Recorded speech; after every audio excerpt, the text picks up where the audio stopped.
அதிசய அதிசயங்களின் ஆரம்பம். அதிசயம் நடக்கும் நிச்சயமா.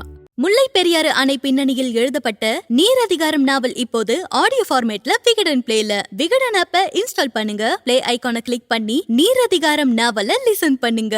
வருண், ஏகப்பட்ட செய்திகள் இருக்கு. அதுக்கு முன்னாடி ஒரு சந்தோஷமான ஒரு விஷயம். விகடன் டிஜிட்டல் அவார்ட்ஸ் செப்டம்பர் 13ஆம் தேதி சனிக்கிழமை வந்து நடக்க போகுது. ஈவினிங் 5 மணிலேருந்து ஸ்டார்ட் ஆக போகுது அந்த ஃபங்க்ஷன். நிறைய யூடியூப் ஸ்டார்ஸ், டிஜிட்டல் ஸ்டார்ஸ் எல்லாரும் வந்து வரப்போறாங்க. நாமளும் நம்ம நேர்கள் அங்கே சந்திக்க ரொம்ப ஆர்வமா இருக்கும். ஆமா, இதுல யார் வேணா கலந்துக்கலாம். ஆனா அதை ரெஜிஸ்டர் பண்ண வேண்டியது அவசியம். அதுக்கான லிங்க் வந்து கமெண்ட்லையும் டிஸ்கிரிப்ஷன்லயும் இருக்கு. வேணுங்கிறவங்க பயன்படுத்தி ரெஜிஸ்டர் பண்ணிக்கலாம். நிச்சயம் வாங்க, நம்ம வந்து சந்திப்போம். விழால வந்து மீட் பண்ணலாம். ஓகே, நிறைய செய்திகள் இருக்குல்ல, போயிடலாமா? போயிடுவோம். Welcome to the imperfect show. நானும் நண்பன் சிபி சக்கரவர்த்தி. நான் உங்கள் வருண். ஓகே, ஷோக்குள்ள போயிடலாம். Welcome to the imperfect show. அடிச்சாம்பாரி அப்பாயின்மெண்ட் ஆர்டர் அப்படிங்கிற முள்ளதான் இருக்காரு சிபி ராதாகிருஷ்ணன். 14வது குடியரசுத் தலைவராக ஜெகதீப் தங்கர் இருந்தாரு. ஜூலை 21ஆம் தேதி எதிர்பாராத விதமாக ராஜினாமா பண்ணிட்டு போனதுனால யார் அடுத்து அறிவிக்க போறாங்கன்னு எதிர்பார்ப்பு இருந்தது. குறிப்பா அடுத்த வருஷம் 3 மாநிலங்களுக்கு முக்கியமான தேர்தல் வரப்போகுது. ஆமா, யார பாப்பாங்கன்னு பாக்குறப்ப கரெக்டா சிபி ராதாகிருஷ்ணனை மோடி தலைமையிலான அந்த பிஜேபி குழு வந்து எனக்கு தேர்ந்தெடுத்துருக்காங்க. ஜேபி நட்டா வந்து சொல்லியிருக்காரு. இப்ப தமிழ்நாட்டு அடுத்த எலெக்ஷன் வரப்போகுதுல, எலெக்ஷன் ராதாகிருஷ்ணன் நியமிச்சா கொங்கு பெல்ட்லயும் ஒரு அரசியல் பண்ண மாதிரி இருக்கும். அங்கேயும் நமக்கு சாதகமா முடியும்னு நினைக்கிறாங்க போல பாஜக. அவங்கள அறிவிச்சு விட்டுருக்காங்க. இந்த சைடு வந்து இந்தியா கூட்டணியும் இன்னைக்கு மாலை வந்து கூடுறாங்க இதை பத்தி பேசுறதுக்காக. ஏன்னா அவங்களும் வந்து போட்டி வேட்பாளர் நிப்பாட்ட போறாங்கன்னு சொன்னாங்க. ஆனா இப்ப யாருக்கு வெற்றி வாய்ப்புன்னு எல்லாருக்குமே தெரியும். மொத்தம் இருக்க எம்பிக்கள் எண்ணிக்கை 20 சேர்த்து 781. மொத்தம் வந்து 391 தான் மெஜாரிட்டி. என்டிஏ கூட்டணியிலேயே ஒரு 422 பேர் இருக்காங்க. அப்படிங்கிற பட்சத்துல ஈஸியா சிபி ராதாகிருஷ்ணன் ஜெயிச்சிருவாரு. இப்ப ஆகஸ்ட் 21 வேட்புமனு தாக்கல் பண்ணணும். செப்டம்பர் 9 இன்கேஸ் போட்டி வேட்பாளர் நிப்பாட்டினாங்கன்னா அன்னைக்கு வந்து எலெக்ஷன் வந்து நடக்கும். ஆனா இப்ப வெற்றி வேட்பாளர் எங்க ஆளுங்கிற மாதிரி பிஜேபி கொண்டாடிட்டு இருக்காங்க. அது உண்மையும் கூட தான். ஆமா, இதுல என்னன்னா நயினார் நாகேந்திரன், எடப்பாடி பழனிசாமி எல்லாம் தமிழ்நாட்டு எம்பிக்கள் எல்லாரும், எடப்பாடி என்ன சொல்றாருன்னா தமிழ்நாட்டு எம்பிக்கள் எல்லாருமே சிபி ராதாகிருஷ்ணனுக்கு தான் போடணும் அப்படின்னு வந்து சொல்றாரு. நயினார் நாகேந்திரன் திமுக எம்பிக்களும் என்டிஏ கூட்டணி வேட்பாளருக்கு தான் போடணும், ஏன்னா அவர் தமிழ்நாட்டை சேர்ந்தவர் அப்படின்றாங்க. ஸோ தமிழர்களை அவமதிச்சிட்டோம் அப்படிங்கிறத வந்து இப்பவே வந்து அதை பாயிண்ட் எடுத்து வச்சுக்கிட்டு இருக்காங்க போல. மாத்தி வாக்கு போட்டா எடுத்து வைங்க. ஆனா தமிழ்நாட்டை சேர்ந்த 3வது துணை குடியரசுத் தலைவர் சிபி ராதாகிருஷ்ணன் இன்கேஸ் செலக்ட் ஆனாருன்னா, ஆமா ஓகே, தேர்வு செய்யப்பட்டாருன்னா, இந்த பக்கம் திருச்சி சிவா பேர்லாம் கூட அடிபடுது. சரி, அவங்க அறிவிக்கட்டும். ஆனா ஹெச் ராஜா இருக்காருல்ல, இப்போ ஏன்னா ஒரு ஆளுநர் போஸ்ட் காலியாக போகுது, அவருக்கு ஆளுநர் கொடுப்பாங்கன்னு அவரோட ஆட்கள் சில பேர் பேசுறாங்க. இன்னொருத்தர் தான் ஆசைப்பட்டுக்கிட்டு இருக்காரு. யாரு அவரு? ஆடு மேய்க்கும் பெண்ணேங்கிற மாதிரி அவர் ஆளுநர் போஸ்டுக்கெல்லாம் ஒரு பெரிய ஒரு மத்தியில ஒரு பெரிய போஸ்ட் ஆசைப்பட்டுட்டு தான் இருக்காராம். ஆனா பட் வந்து பெருசா கண்டுக்கலைங்கிறதால அப்செட்லயும் இருக்காரு அவரு. சரி, இப்ப என்னன்னா சிபி ராதாகிருஷ்ணன் 16 வயசுலயே RSS வந்து தொண்டரா வந்து ஜாயின் பண்ணாரு. அப்புறம் படிப்படியா நிறைய விங்ல எல்லாம் இருந்திருக்காரு, பிஜேபி விங்ல எல்லாமே. குறிப்பா சொல்லணும்னா 1998 மக்களவை தேர்தலில் கோயம்புத்தூர்ல போட்டிட்டாரு, தோல்வி அடைஞ்சாரு. அதற்கு அடுத்த வருஷமே நடந்த 99 தேர்தலில் போட்டிட்டு எம்பி வந்து ஆனாரு. இப்ப போன வருஷம் தான் ஒரு ஜூலை மாசம் தான் வந்து மகாராஷ்டிரா ஆளுநரா நியமிக்கப்பட்டாரு. அடுத்த ஒரு வருஷத்துலயே ஒரு அப்பாயின்மெண்ட் ஆர்டர் வந்து கிடைச்சிருக்கு, துணை குடியரசுத் தலைவருங்கிற ஒரு பதவி. ஆமா, அதே மாதிரி இன்னொரு விஷயம் வந்து அந்த பெட்ரோலியத்துறை அமைச்சகம், நம்ம ஏற்கனவே ஷோல சொல்லியிருந்தோம், சாவர்கர் படத்தை காந்தி படத்துக்கு மேல போட்டு தேசத்தந்தையை அவமதிச்சிட்டாங்கிறது சர்ச்சையா வந்துச்சு. ஏன்னா அப்படிதான் சுதந்திர தினத்துக்கு அவங்க வாழ்த்து சொல்லியிருந்தாங்க. இப்ப சுபாஷ் சந்திர போஸ் குடும்பத்துல இருந்து அதுக்கு வந்து எதிர்ப்பு வந்திருக்கு அப்படிங்கறதான் எதிர்கட்சிகள் சொல்றாங்க. சந்திரகுமார் போஸ், இவர் வந்து சுபாஷ் சந்திர போஸ் குடும்பத்தை சேர்ந்தவர். அவர் ஒரு பதிவு வந்து எக்ஸ்ல போட்டிருக்காரு. அதுல என்னன்னா, நேதாஜியோட சாவர்கர் மாதிரியான ஆட்களை எப்படி நீங்க ஒப்பிட்டு போட முடியும், இந்த போஸ்டர் உடனே நீக்கணும் அப்படின்னு பெட்ரோலிய அமைச்சகத்துக்கிட்ட கேட்டிருக்காரு. பட் அவங்க ஒன்றும் பண்ற மாதிரி இல்லை. நேற்று ஞாயிற்றுக்கிழமைனால ரிலாக்ஸா ரஜினி முருகன் படம் பார்த்துக்கிட்டு இருந்தேன். அதுல 3 பேரு பாயிண்ட் வரணும்னு உட்கார்ந்து இருந்தாங்க. திடீர்னு பார்த்தா அது பிரஸ் மீட் அவசரம் நடக்க போகுதுன்னு வந்து பார்த்தேன். எலெக்ஷன் கமிஷனரோட தலைவர் ஞானேஷ்குமார், அப்புறம் விவேக் ஜோஷி, சந்து, சுக்பீர் சிங் சந்து அவங்க எல்லாம் உட்காந்து இருந்தாங்க. ஆனா எதுக்கு அவங்க 2 பேரும் உட்காந்தாங்கன்னே தெரியல.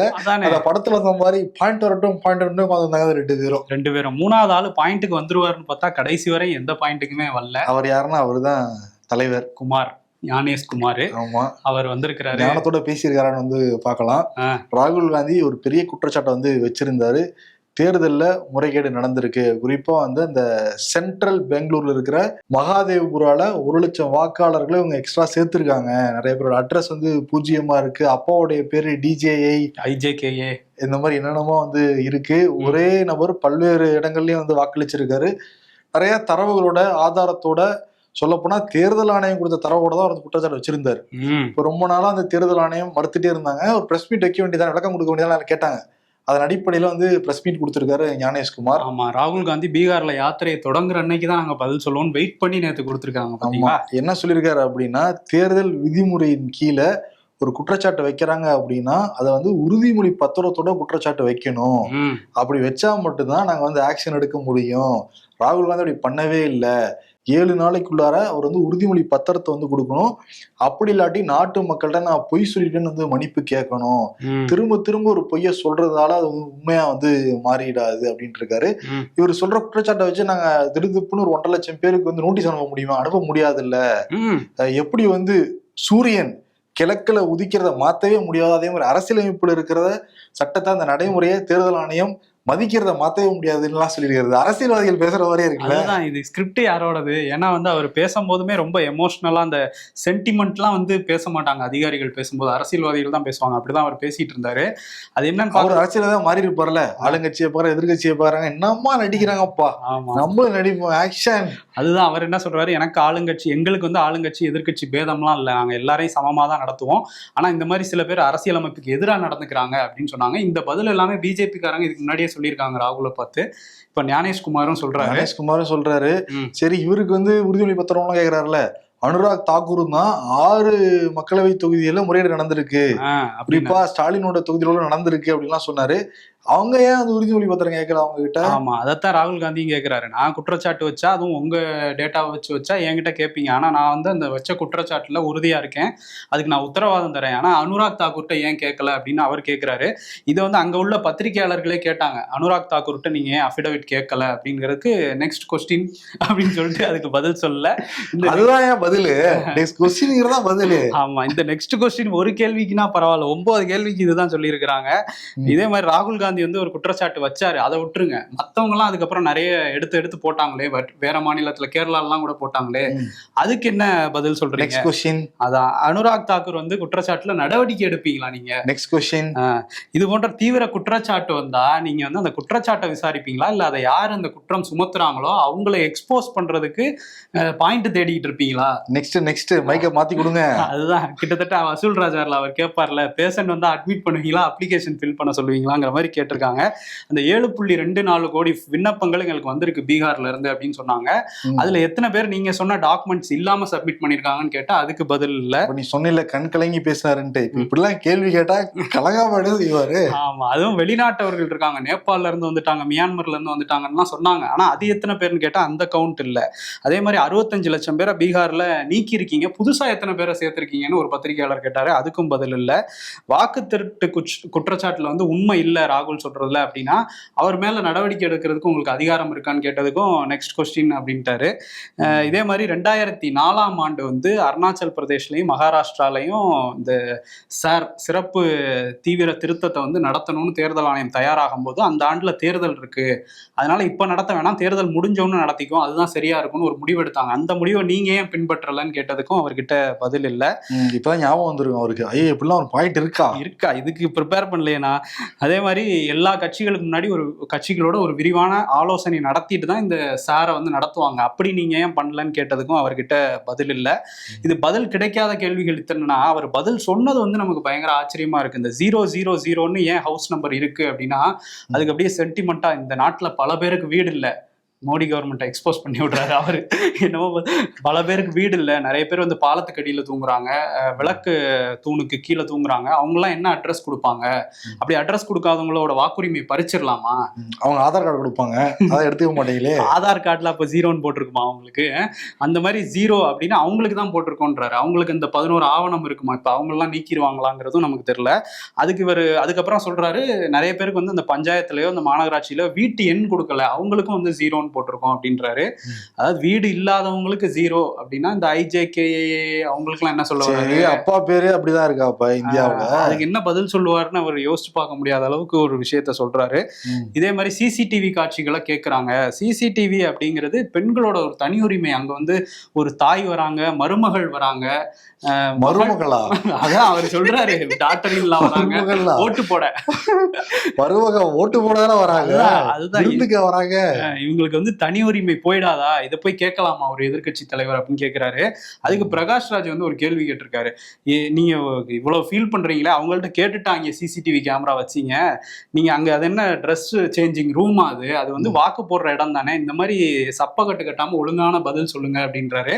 பட் சிசிடிவி காட்சி கொடுத்தா நமக்கு என்ன ஆகும்னு தெரியும். சண்டிகர்ல பார்த்தோம்ல, மகாராஷ்டிராவோட பார்த்தோம்ல, கடைசி ஒரு மணி நேரத்துல லட்சக்கணக்கான வாக்காளர்கள் வந்து வாக்களிச்சாங்கன்னு சொன்னாங்க. பட் ஆனா சிசிடிவி காமியன்னா காங்கிரஸ் கேக்குறாங்க, இது வரைக்கும் பதில் கிடையாது. ஆமா, இதுல வந்து இன்னொரு கேள்வி வந்து கேட்டாங்க. இந்த 1க்கும் மேற்பட்ட வாக்காளர்கள், ஒரே ஆளு ஒரே பேரு, ஆனா பல இடங்கள்ல வாக்கு இருக்கே, சில பேருக்குலாம் 6 வாக்கெல்லாம் இருந்தது, நம்மளே பார்த்தோம், இதெல்லாம் எப்படி, இதெல்லாம் வாக்கு திருட்டுன்னு ராகுல் காந்தி சொல்றாரு அப்படின்னா, அவங்க போட்டது ஒரு வாக்கு தாங்க, அவங்களுக்கு இருக்கலாம், நிறைய இடத்துல வாக்கு இருக்கலாம், போட்டது ஒரு வாக்கு தான், இது எப்படி வாக்கு திருட்டாகும்னு ஒரு பதில் சொல்லியிருக்காரு. அப்ப 6 இடத்துல ஒருத்தருக்கு வாக்கு இருக்கிறதுக்கான பதில் என்ன? ரொம்ப ஞானமா தான் பதில் சொல்லியிருக்காரு ஞானேஷ்குமார். அதான் எதிர்கட்சியை சேர்ந்த ஜெயராம் ரமேஷ், இவங்க வந்து திறமையற்ற ஒரு தேர்தல் ஆணையமா இருக்காங்க. அதே மாதிரி ஒரு வெளிப்படைத்தன்மையே இவங்க கிட்ட வந்து இல்லை, பாரபட்சம் வந்து காட்டுறாங்க, தொடர்ந்து தெரியுது. குறிப்பா வியாழக்கிழமை உச்சநீதிமன்றம் தீர்ப்பே கொடுத்துருவாங்க. பீகார்ல நீக்கின அந்த 65 லட்சம் வாக்காளர்கள் பட்டியலை வந்து வெளியிடணும், அதே மாதிரி ஆதார் அட்டையுமே வாக்காளர் அடையாள அட்டையா வந்து எடுத்துக்கணுங்கிறது இது வரைக்கும் தேர்தல் ஆணையம் உரிய பதிலும் கொடுக்கவே இல்லை. உச்சநீதிமன்றம் உத்தரவு போட்டுறாங்களா, பொறுத்து நம்ம வந்து பார்க்கலாம், நாட்டு மக்கள் பார்த்துட்டு தான் இருக்காங்கன்னு அவர் சொல்றாரு.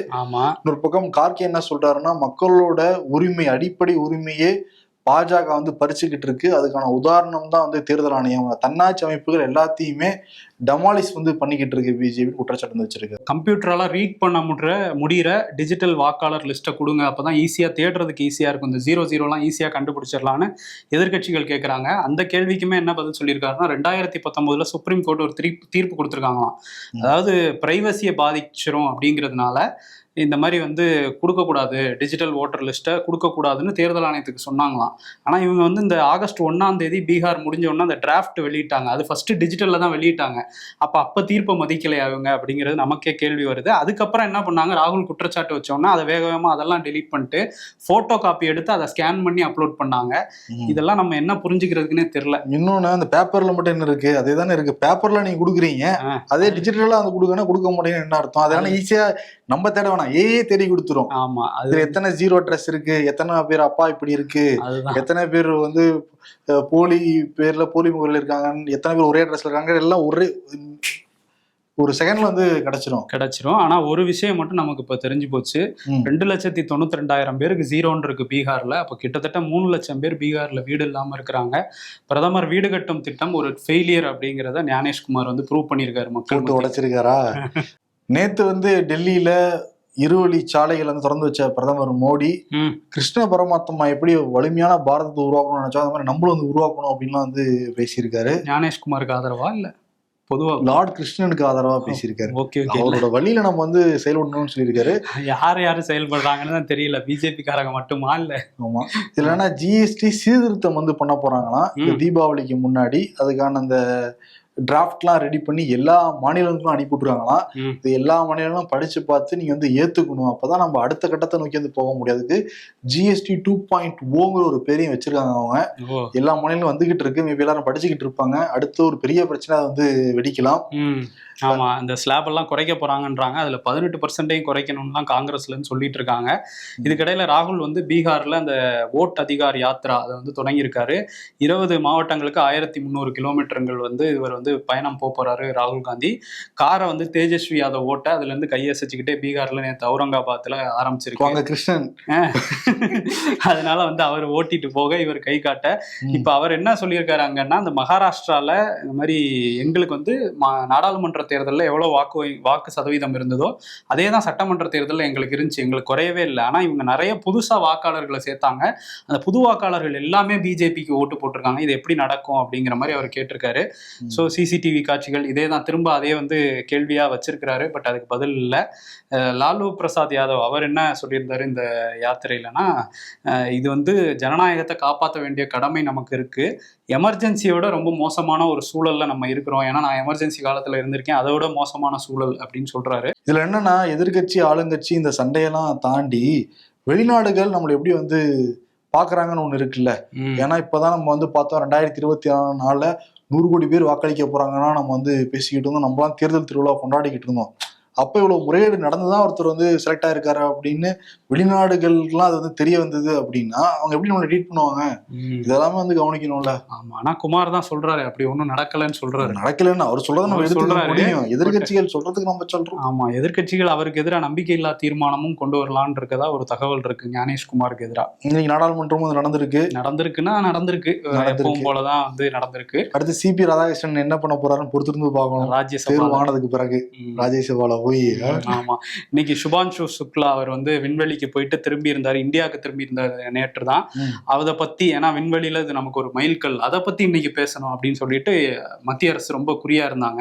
முக்கியமான டாபிக்ங்கிறதுனால அதை தான் பேசணும்னு. அது வந்து இவங்க வந்து சாரை பத்தி பேசுங்க, தேர்தல் ஆணைய முறைகேடை பத்தி பேசுங்கன்னு ஒத்தி வச்சுட்டு இப்ப மத்திய அரசுல இருந்து என்ன சொல்றாங்கன்னா, பாருங்க நம்ம நாட்டு வீரர் ஒருத்தர் வந்து விண்வெளிக்கு போட்டு வந்திருக்காரு, இவங்களுக்குலாம் என்ன தேசப்பற்றும் கிடையாது, இந்தியா வளர்ச்சி பாதையை நோக்கி பிடிக்காதவங்க இவங்கலாம் அப்படின்னு சொல்லியிருக்காங்க. அன்புமணி ராமதாஸ் ஒரு பொதுக்குழு நடத்தி முடிச்சிருந்தாரு. இப்ப ராமதாஸும் ஒரு பொதுக்குழு நடத்தி வந்து முடிச்சிருக்காரு. அன்புமணி ராமதாஸ் பொதுக்குழு நடத்தி முடிச்சு தீர்மானம் எல்லாத்தையுமே தேர்தல் ஆணையத்தை அனுப்பி விட்டாரு, ஞானேஷ்குமார் அனுப்பி விட்டாரு. இப்போ வந்து ராமதாஸும் நடத்தி முடிச்சு அனுப்ப போறாங்களாம். ஒரு கட்சிக்கு 2 தீர்மானம் அனுப்புனீங்கன்னா ஏற்கனவே ஞானேஷ்குமாருக்கு 1000 பிரச்சனை, இது வேறயா? ஆமா, இப்ப என்னன்னா அந்த ஃபங்க்ஷன்ல ராமதாஸுக்கு தான் முழு அதிகாரம்னு தீர்மானம் நிறைவேற்றப்பட்டிருக்கு. ஏற்கனவே ராமதாஸுடைய மகள் 2 ஃபங்க்ஷன் வந்து கலந்துக்கிட்டாங்க. ஒன்று வந்து பாமகவுடைய செயற்குழு, அப்புறம் வந்து மகளிர் அந்த கூட்டம். இவன் 3ஆவதா இந்த பொதுக்குழு கூட்டத்திலையும் ராமதாஸ் தன்னுடைய மகளை பக்கத்திலேயே வச்சுக்கிட்டாரு. மேபி அன்புமணிக்கு மதி இல்லாதனால ஸ்ரீ காந்தி மதியை பக்கத்துல உட்கார வச்சிருக்கிறான் என்னன்னு தெரியல, போகப்பதான் வந்து தெரியும். இப்ப என்னன்னா பாலு என்ன வந்து சொல்றாருன்னா, அன்புமணி ராமதாஸோடைய அன்கோல இருக்காருல்ல, இந்த பொதுக்குழுலாம் செல்லவே செல்லாது, அது கட்சியோட விதிப்படியே தப்பா இருக்கு, அவங்க நடத்துறது எதுவுமே பிரோஜனம் இல்லைங்கிறாரு. அவரு நிறுவனருக்கு அதிகாரமே இல்லை அப்படின்றாரு பாலு. எல்லா அதிகாரமும் எங்க தலைவருக்கு இருக்கு அப்படின்னு அவர் பேசிட்டு இருக்காரு. இதுல வந்து இந்த காந்திமதியை அவங்க முன்னிறுத்துறதுனால அதிகமா வந்து அன்புமணி பெண் தலைவரை முன்னிறுத்தணும்னு சௌமியாவை வேற முன்னாடி கொண்டு வராராம். ஸோ காந்திமதி சௌமியான்னு எதிர்காலத்துல வந்தாலும் வரும் போல, இன்னும் போக போக அப்படித்தான் இருக்கும். அது பல குடும்பத்துல வந்து நடக்கும் சண்டைய அரசியல் வரையும் கொண்டு வருவோம் அப்படின்ட்டு வந்திருக்கிறாங்க. நல்ல சீரியல் எடுக்கலாம் அதை வச்சு. சரி, ஆனா அன்புமணி என்ன சொல்றாங்கன்னா அதெல்லாம் வீண் வேலைங்கிறாரு. ராமதாஸ் சொல்லல, தமிழ்நாடு அரசை நோக்கி சொல்றாரு. ஏன்னா தமிழ்நாடு அரசு மூலதன செலவுன்னு சொல்லிட்டு இந்த வருஷம் 54,000 கோடி ஒதுக்கீடு பண்ணியிருந்தாங்க. ஆனா முதல் காலாண்டுல வெறும் 4,000 கோடி மட்டும் தான் செலவு பண்ணிருக்காங்க. மொத்தம் 14,000 கோடிக்கு மேல செலவு பண்ணிருக்கணும்.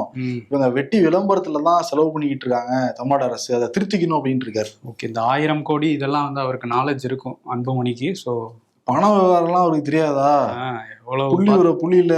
ஆமா, மத்திய அமைச்சரெல்லாம் வந்து பல விஷயங்களை பார்த்திருப்பாருல, அதை வச்சு சொல்றேன். அவர் சுகாதாரத்துறை அமைச்சரா இருந்தாரு. பட் இருந்தா கூட வந்து இந்தந்த இதுல எவ்வளவு பணம் போகணுங்கிறது ரொம்ப கரெக்டா இருப்பாரு. எவ்வளவு பணம் வாங்கணும், ஐ மீன் அரசாங்கத்துக்கு வாங்கி கொடுக்கணுங்கிறது ரொம்ப கரெக்டா இருக்கும். சுகாதாரத்துறை அமைச்சர் சீட்ல கூட கரெக்டா இருப்பாங்க. இந்த எவ்வளவு சீட்டு கூட்டணி பேசும்போது சொல்றேன் சீட்டு.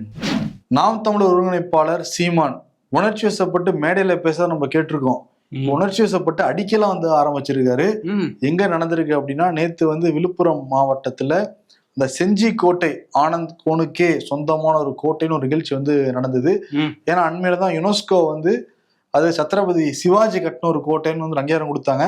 தமிழ்நாடு முதலமைச்சர் அதெல்லாம் ஏத்துக்கிட்டாரு, நன்றிலாம் சொல்லிட்டாரு. இருந்தா கூட ராமதாஸ் சீமான்லாம் ஏத்துக்கவே இல்லை. அது வந்து தமிழ்நாட்டு மன்னனுக்கு சொந்தமான ஒரு கோட்டை, அவங்க தான் அந்த கோட்டை கட்டினாங்கன்னு வந்து அறிக்கையெல்லாம் கொடுத்துருந்தாங்க. இப்ப விழிப்புணர்வு பாடு இந்த நிகழ்ச்சி வந்து நடத்த ஏற்பாடு பண்ணியிருந்தாங்க நாம் தமிழர் கட்சி. ஓகே, அதுல என்னன்னா நிறைய மீடியாஸ் வந்து கவர் பண்றதுக்கு போயிருந்தாங்க. பவுன்சருக்கும் மீடியாக்காரங்களுக்கும் தள்ளுமுள்ளு வந்து ஏற்பட்டிருக்கு. மீடியாக்காரங்க என்ன சொல்லியிருந்தாங்கன்னா, உங்க கவர் பண்ணதான் நாங்க வந்திருக்கோம், பட் எங்களே வந்து மிரட்டுறீங்க, அடிக்கிற மாதிரி வர்றீங்க, திட்டுறீங்க தகாத வார்த்தையில அப்படின்லாம் வாக்குவாதம் நடந்திருக்கு. மேடையில பேசிக்கிட்டு இருந்த சீமான் அப்படியே வந்து கீழே இறங்கி வந்து நிர்வாகிய பலாரம் வந்து அடிக்கிறாரு. எதுக்கு? போலீஸ்காரங்க, கட்சி நிர்வாகிகள் எல்லாரும் அந்த தொண்டரையும் சீமானையும் பிரிச்சு எடுக்கிறாங்க. அந்த அளவுக்கு அடிதடி பயங்கரமா போயிருக்கும் போல. ஆமா, ஏன்னா ஆகஸ்ட் 21 அண்ணன் விஜய் வேற மாநாடு போட போறாரு. அந்த மாநாடு நான் தான்டா பெரிய மாநாடு பாக்ஸிங்கே பண்றேங்கிற மாதிரி அண்ணன் இறங்கியிருக்காரு. அதுல வந்து பாருங்க, அவரே சொல்றாரு அந்த இதுல பேசும்போது கூட வந்து எதுக்குடா அரசியலுக்கு வந்தீங்கன்னு கேட்டா டிவிக்கேன்றாங்க, அப்ப வித்துட்டு போக வேண்டியதானே அப்படிங்கிற மாதிரி எல்லாம் பேசிக்கிட்டு இருக்காரு. வந்து செஞ்சிக்கோட்டையில டிவிக்கு வச்சு பேச அவசியம் இல்லை. ஏன்னா அண்ணன் மூளை மைண்ட்ல ஃபுல்லா தான் இருக்கு. காரணம் என்னன்னா இளைஞர்களை புரிய வச்சு டிவிக்கு வந்து போறாங்க.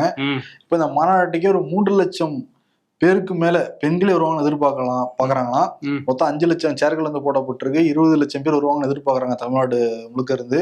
அந்த ரேம்ப் வாக்கே ஒரு 950 மீட்டர் வந்து நடக்க போறாராம் அவரு. 16 கலை நிகழ்ச்சிகள் வந்து நடத்த போறாங்களாம். எப்ப நடைபயணம் சுற்றுப்பயணம் கேட்டோம்னா ரேம்ப் வாக்ல நடந்துரும் அப்படின்னு பாக்குறாருன்னு நினைக்கிறேன். எங்கனால முடிஞ்சது 1 கிலோமீட்டர் கம்மியா தாங்க நடக்க முடியும். அதான் இதுல என்னன்னா, இப்ப டிவிகேல இருந்து என்ன சொல்றாங்கன்னா, நாங்க வந்து டிவிகே வெர்சஸ் டிஎம்கேன்னு ஒரு விஷயம் செட் பண்றோம். அது வந்து சீமான் வந்து டிவிகே வெர்சஸ் என்டிகே, எங்களுக்கு தான் போட்டிங்கிற அசைன்மெண்ட்டை டிஎம்கேல இருந்து கொடுத்துருக்காங்க. அதுக்குதான் வீட்டுக்கெல்லாம் போயிட்டு வந்தாரு முதல்வர் வீட்டுக்குன்னு அவங்க வேற ஒரு குற்றச்சாட்டு வைக்கிறாங்க. அலாஸ்காவில் வந்து ட்ரம்ப்பும் புதினும் பேசி 3 மணி நேரம் பேசி சுமூகமாக போச்சு, ஒரு நல்ல முன்னேற்றம் இருக்குன்னுலாம் சொன்னாங்க. இப்போ இன்னைக்கு இரவு ஒரு 10:30 மணி அளவில், நம்ம டைமுக்கு 10:30 மணி அளவில் ஜெலன்ஸ்கியும் ட்ரம்ப்பும் சந்திக்க போகிறதா சொல்கிறாங்க வெள்ளை மாளிகையிலேருந்து. அதே மாதிரி இந்த சந்திப்பு இவங்க 2 பேரும் தனிப்பட்ட முறையில் சந்தித்ததுக்கப்புறம் ஐரோப்பிய யூனியன் நாடுகளை சேர்ந்த தலைவர்களும் அங்கே போயிருக்காங்க வாஷிங்டனுக்கு. பிரான்ஸ் தலைவர் மேக்ரான் போயிருக்காரு. அதே மாதிரி ஜெர்மனி, பிரிட்டன் நாட்டோட தலைவர்கள் எல்லாமும் போயிருக்காங்க. எல்லாரோடையும் சேர்ந்தும் ஒரு மீட்டிங் வந்து ட்ரம்ப் நடத்த போறாரு அப்படின்னு சொல்றாங்க. இது போர் நிறுத்தத்தை நோக்குன ஒரு பயணம் தான் அப்படின்னு வெள்ளை மாளிகை சொல்றாங்க. பட் அவர் என்ன சொல்றாரு, ட்ரம்ப் என்னன்னா, அவர் ஜெலன்ஸ்கி வந்து இறங்குறதுக்கு முன்னாடியே ஒரு மிரட்டலை வந்து இதுலயே போட்டிருக்காரு. நாட்டோல இணையணுங்கிற இதுவே இருக்கக்கூடாது, அதை விட்டுறணும் அந்த எண்ணத்தையேன்னு ஜெலன்ஸ்கிக்கு சொல்லியிருக்காரு. ஜெலன்ஸ்கி வந்து இறங்கினதுக்கு அப்புறம் இதை பத்தி கேட்டாங்க. இல்ல அமெரிக்கா, ஐரோப்பிய யூனியன்லாம் எங்க கூட இருக்காங்க, ஸோ போர் நிறுத்தம் வரும், ரஷ்யா வந்து எல்லாத்துக்கும் ஒத்துக்குவாங்கன்னு நான் நம்புறேன் அப்படின்னு சொல்லியிருக்காரு. ஸோ இந்த பேச்சுவார்த்தை சுமூகமா முடிஞ்சு புத்தினும் இதுக்கெல்லாம் ஒத்துக்கிட்டாருன்னா அந்த போர் நின்றுச்சுன்னா ஒரு பெரிய ரிலீஃபா தான் இருக்கும் எல்லாருக்கும். ஏன்னா ஏற்கனவே ஜெலன்ஸ்கி ட்ரம்ப் வந்து பேசுற ஒரு வாக்குவாதம் வந்து மாறிச்சு. ரொம்ப கோவப்பட்டாரு ஜெலன்ஸ்கி, ட்ரம்ப் வந்து கோவப்பட்டாங்க. இப்போ இந்த மீட்டிங் ரொம்ப சும்மா முடிஞ்சு போர் நிறுத்தம் ஏற்பட்டுச்சுன்னா ரொம்ப ஒரு சந்தோஷம் தான். ஆனா ரஷ்யாவால் ஆக்கிரமிக்கப்பட்ட பகுதிகளை உக்ரைன் கொடுக்க முடியாது அப்படின்னு சொல்லியிருக்காரு ட்ரம்ப். இந்த பேச்சுவார்த்தை மூலமா தான் என்னன்னு தெரியும் நமக்கு. பிரதமர் மோடி இந்த சுதந்திர தின உரையில வந்து தீபாவளி பரிசு ஜிஎஸ்டி வரி குறையும் இருக்காருல்ல. ஆமா, அதை பத்தி பேசியிருக்கிறத விஷயம் போட்டிருக்காங்க. இவரே குண்டு வைப்பாராம், இவரே எடுப்பாராம். எப்படி ட்ரம்ப் சொன்னதுனால டக்குன்னு ஆஹா நம்ம நாட்டில் அதிக வரி நினைச்சிட்டாரான்னு தெரியல. நிர்மலா சீதாராமனும் மோடியும் இங்க குறைச்சா சந்தோஷம் தான். என்னடி இந்த அவதார குட்டி நம்ம வீட்டுல வந்து தூங்கிட்டு இருக்கு? அது நம்ம பிள்ளை தாங்க, நான் தான் கிருஷ்ணர் வேஷம் போட்டு விட்டேன்னு கிருஷ்ண ஜெயந்தி மீம்.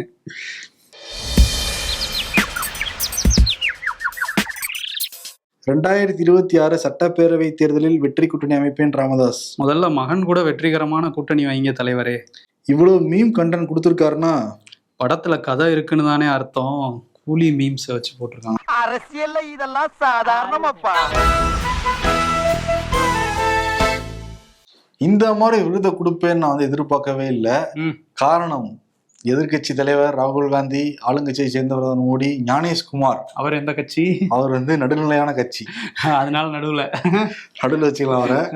நீதான் தைரியமான ஆளாச்சே கேளுங்கன்னு வந்தார்ல, அதே விருதா கொடுத்துடலாம். கேட்டா தைரியமா நிறைய கேள்வி கேட்டோம், அதுதான் பதில் இல்லாம போயிடுச்சு. இப்ப அவர் நம்ம சொல்லலாம், நீங்க தான் தைரியமான ஆளாச்சு, இப்பயாவது பதில் சொல்லுங்கன்னு.